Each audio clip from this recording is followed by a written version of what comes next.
విషయంలో ముందు నుండి నేను రేజ్ చేస్తున్న క్వశ్చన్స్ కరెక్ట్ అని ఇప్పుడు రుజువు అయిపోయింది. నెంబర్ 1, 9:30 గంటలకు 24వ తారీఖు రాత్రి ప్రవీణ్ పగడాల తన ఫోన్ నుంచి ఆయన హత్య ముందు కొన్ని సెకండ్లు మాత్రమే ఆయన వైఫ్ తో ఫోన్ చేసి మాట్లాడారా లేదా? మరి 9:30కి విజయవాడలో ఉన్నానని చెప్పిన ప్రవీణ్ పగడాల 11:30కి రాజమండ్రి ఎలా చేరుకున్నాడు? సైరన్ వెహికల్ ఉన్న నా వెహికలే 3 గంటలు పడుతుంది ఒకవేళ పోలీస్ వెహికల్ వెళ్ళాలంటే. 2, ఇన్స్పెక్టర్ ఇన్వెస్టిగేషన్ లో ఐజీ ఏమన్నాడు?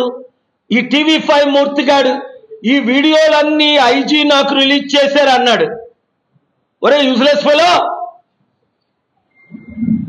నీకు ఐజీఏ రిలీజ్ చేస్తే ఐజీఏ ఎందుకు చెప్పారు? ప్రవీణ్ పగడాల తాగాడని కానీ వైన్ కొన్నాడు మందు కొన్నాడని కానీ మేము ఫుటేజ్ రిలీజ్ చేయలేదని ఇప్పుడు సూచేసుకో అంటున్నా కదా. నిన్ను కాదు, నీ ఓనర్ TV5 9 కూడా సూచేస్తా, నా శిష్యుడైనప్పటికీ. నువ్వు ఎవరిని భయపెడతావు? నన్ను ఇంటర్వ్యూకి పిలిచి, అందుకే ఏ ఇంటర్వ్యూలు ఇప్పుడు 1-on-1 మరి ఇవ్వట్ల, ప్రెస్ మీట్లు తప్ప. నన్ను నువ్వు ఇంటర్వ్యూకి పిలిచి, సార్ మీరు ప్రపంచ శాంతి దూత, మీరు రావాలి, నేను ఎప్పుడు మీకు గౌరవంగా ఇంటర్వ్యూలు చేస్తానని చెప్పి నాకు హిందూస్కి నువ్వు ఫైట్ పెడతావా? నీ పనికిమాల దొంగ డూప్లికేట్ వీడియోలతో. నిన్న 13 సంవత్సరాల నుంచి ఉన్న పెండింగ్ కేసుని నేను పర్సనల్ గా ఆర్గ్యూ చేసి సాల్వ్ చేసుకున్నా. ఇప్పటికీ ఒక కేసు ఓడిపోలే. ఒళ్ళు దగ్గర పెట్టుకోండి ఎవడైనా సరే. ఆడు ముఖ్యమంత్రి అయినా పర్వాలా, ఆడు ప్రధానమంత్రి అయినా పర్వాలా, ఆడు ఓనర్ అయినా పర్వాలా, ఆడు మాఫియా గ్యాంగ్ అయినా పర్వాలా, ఆడు 1,00,000 కోట్ల ఆస్తిపరుడైనా పర్వాలా. నా పవర్స్ నాకున్నాయి, నా ఫండమెంటల్ రైట్స్ నాకున్నాయి, నా దేవుడు నాకున్నాడు. నేను శపిస్తే బూడిదైపోయిన వాళ్ళు చాలా మంది 7 మీకు తెలుసు, రాజశేఖర రెడ్డితో సహా. ట్రంప్కే దిక్కు లేదు, లైన్లో పడ్డాడు. ఈ విషయం నాకు మద్దతు ఇస్తున్నాడు. ప్రవీణ్ పగడాలని బ్యాడ్ నేమ్ చేసి ఆడు తాగేశాడు, ఆడు పడిపోయాడు, ఆడు మందుగాడు అని మీరు దూషిస్తారా? పేటిఎంలో ఈయన 12-19కి పేమెంట్ చేస్తే 12:24కి ఆయన బయటికి వెళ్ళగొస్తున్నాడు. 12:24కి పేమెంట్ చేయకముందే ఈయన బయటకు వచ్చాడా? ఇదంతా పెద్ద కల్పితమని అర్థమైపోయింది. చంద్రబాబు నాయుడు గారికి నా పవర్స్ తెలుసు కనుక, నిన్న కాక మొన్న కేబినెట్ లో మీటింగ్ పెట్టుకున్నారు కనుక, దోషుల్ని మీరు పోస్ట్ మార్టం రిపోర్ట్ ఎందుకు చేయట్లేదు, బయట పెట్టట్లేదు? మీకు తెలుసు నా దగ్గర ఏ ఎవిడెన్స్ ఉన్నాయో. పోలీసులకి నేను ఇవ్వనది, ఎందుకంటే నా మీద కల్పితం 307 కేసు పెట్టిందే ఒక circle inspector idiot stupid Srinivasarao. 307 అంటే అటెంప్ట్ మర్డర్. నేను లేను, విక్టిమ్ లేడు. డిస్టర్బ్ చేయొద్దాం. We waited for you 10 minutes. Victim లేడు, కత్తులు లేవు, కడారులు లేవు, అటెంప్ట్ మర్డర్, బ్లడ్. నేను లేకుంటేనే అదే అన్నాను జడ్జి గారి ముందు, యువర్ ఆనర్, ఎంత బ్లాక్ బస్టర్ థ్రిల్లర్ మూవీ ఇది.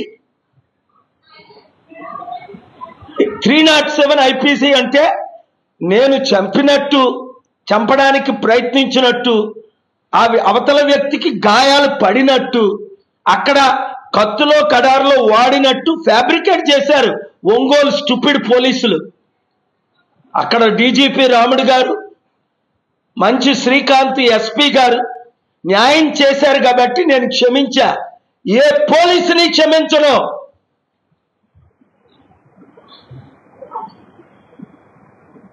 ఇప్పుడే ఇంకొక కేసు ఇన్వెస్టిగేషన్ చేయిస్తున్నా. ఎస్ఐకి వార్నింగ్ ఇచ్చా. వెస్ట్ గోదావరిలో కేసు విషయం త్వరలో నేను వెళ్ళి మాట్లాడతా. అడ్డగోలుగా చంపేసిన వాళ్ళు వైసీపీ కార్యకర్తలను డబ్బులు తీసుకొని ఏ1ని అరెస్టే చేయలేదట. అందుకేనా మర్డర్లు ఎక్కువైపోయి, నరహత్యలు ఎక్కువైపోయి, మానభంగాలు ఎక్కువైపోయి, ఆత్మహత్యలు ఎక్కువైపోయి, మీ ఇష్టం వచ్చినట్టు చేసుకోవడమేనా? కనుక ప్రవీణ్ పగడాలది హత్య అని చెప్తున్న వాళ్ళందరూ ధైర్యంగా ఉండండి. 7569441275కి మీరుకున్న ఎవిడెన్స్లు ఎక్స్ట్రా పెట్టండి. అది ఎంక్వైరీ చేయిస్తాం, రీపోస్ట్ మార్టం చేయిస్తాం, అవసరమైతే న్యాయం చేయిస్తాం. ఈరోజు కాకపోతే వివేకానంద రెడ్డికి 6 సంవత్సరాల వరకు న్యాయం జరగలే. నేనైతే కొద్ది సంవత్సరాల తర్వాతైనా ప్రజాశాంతి పార్టీ అధికారంలో రావాలి. మీరు రప్పించాలి. 2 తెలుగు రాష్ట్రాలను కాపాడాలి. ఇప్పుడున్న వారందరూ అవినీతి పరులని అర్థమైపోయింది. రెండో సబ్జెక్ట్, ఇక్కడ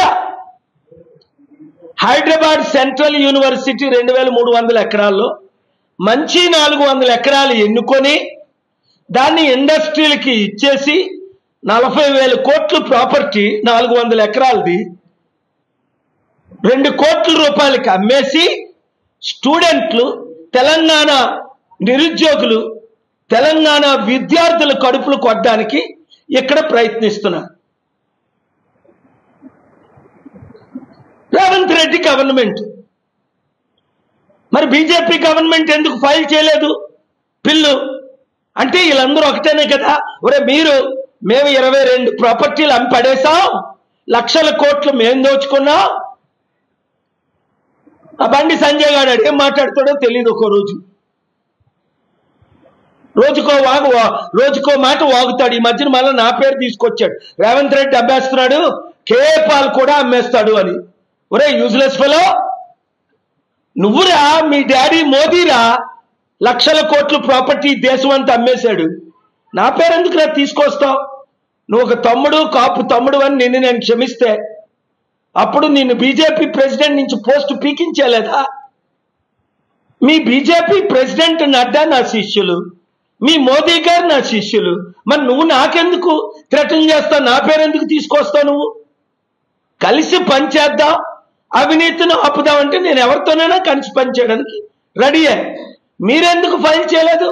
స్టూడెంట్లు ఫైట్ చేయడం, ఈ పనికిమాలిన స్టూడెంట్లు కూడా కొంతమంది గొర్రె కషాయాన్ని ఎలా నమ్ముతుందో ఆ కేసీఆర్ని నమ్ముతారు, ఆ కేటీఆర్ని నమ్ముతారు, ఆ చంద్రబాబుని నమ్ముతారు, ఆ జగన్ను నమ్ముతారు, ఈ రేవంత్ రెడ్డిని నమ్ముతారు, ఈ బీజేపీని నమ్ముతారు, ఈ దొంగల పార్టీలు నమ్ముతారు. కళ్ళకు కనబట్లేదా? స్టీల్ ప్లాంట్ అందరూ అమ్మేశారు 14,000 ఎకరాలు, నేను తప్ప. అమ్మకాన్ని నేను ఆపాను. 8 లక్షల కోట్లది కోర్టుకెళ్ళి మోదీ గవర్నమెంట్, కాంగ్రెస్ అందరూ అమ్ముతుంటే నేను ఆపాను. మీ కొరకు ఎంత ఫైట్ చేస్తున్నాను ఓపెన్గానా. కనుక హైదరాబాద్ సెంట్రల్ యూనివర్సిటీ విద్యార్థులందరూ వినండి, నేను మీతో ఉన్నాను. మీలో కొందరు అమ్ముడుపోయినా పర్వాలా, 3-4 ప్రెసిడెంట్, నేను స్టూడెంట్స్తో విన్నాను. వేల మంది స్టూడెంట్స్కి నేను మద్దతు ఇస్తాను. నేను ఎంట్రీ అయిన తర్వాత ఎవడు ఏది అమ్మలేడు. ఒకవేళ బినామీకి అమ్మినా మన గవర్నమెంట్ వచ్చిన తర్వాత ముందే చెప్తున్నా, మీరు కొనుక్కోరని అంటే కుదరదు, క్యాన్సిల్ చేసి పడేస్తా. డీల్స్